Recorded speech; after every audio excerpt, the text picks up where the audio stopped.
ሰላም ዛሬ በዓለም እግር ኳስ ትልቅ መነጋገሪያ የሆኑ ሁለት አበይት መረጃዎች ይዘንላችሁ ቀርበናል። የብራዚሉ ኮከብ ቪኒሺየስ ጁኒየር በሪያል ማድሪድ እስከ 2032 የሚያቆየውን አዲስ የ6 ዓመት ውል ፈርሟል።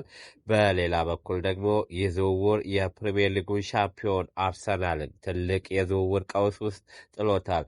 አርሰናል አሁን ላይ ምን ማድረግ ነው ያለበት? ዝርዝሩን እስከ መጨረሻው ይከታተሉ፣ አብረን እናያለን። ቪኒሺየስ ጁኒየር በሪያል ማድሪድ እስከ 2032 ፈርሟል። የቪኒሺየስ ጁኒየር የወደፊት እጣ ፈንታ ላይ ይነሱ የነበሩ ግምቶች ሙሉ በሙሉ አብቅተዋል።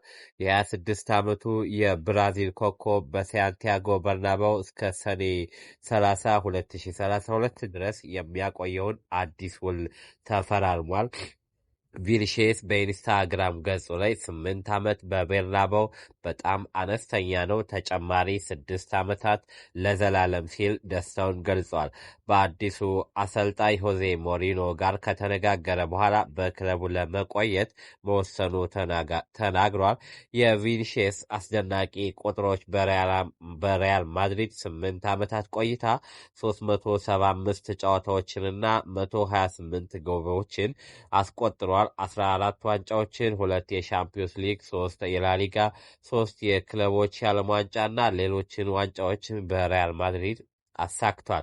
በ2023/24 አስደናቂ የውድድር ዘመን ከማንቸስተር ሲቲው ሮድሪ በመቀጠል የባሎንዶር ሁለተኛ ደረጃ በመያዝ አጠናቋል።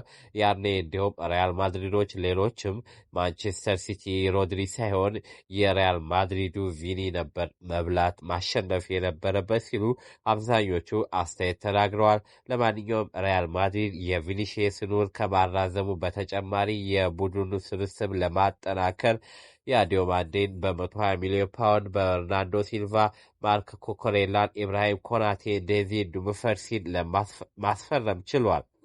የአርሰናል የዝውውር ቀውስ አርቴታ አሁን ላይ ምን ማድረግ እንደሚችል አልታወቀም።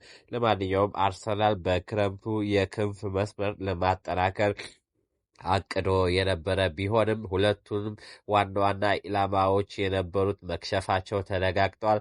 ሞርጋን ሮጀርስ በ117 ሚሊዮን ፓውንድ ወደ ቼልሲ አምርቷል። ቪኒሺየስ ጁኒየር ከሪያል ማድሪድ ጋር አዲስ ውል ፈርሟል። ስፖርት ዳይሬክተሩ አንድሪያ ቤርታ እና አሰልጣኝ ሚኬል አርቴታ አሁን ላይ ያሏቸው 3 አማራጮች ናቸው የክንፍ ተጫዋች ለማስፈረም። ፕራድሪ ባርኮላ ከፒኤስጂ ኢላማቸው ቢሆንም ፒኤስጂ 145 ሚሊዮን ፓውንድ ጠይቆበታል። ሊቨርፑልም ተጫዋቹን ይፈልገዋል።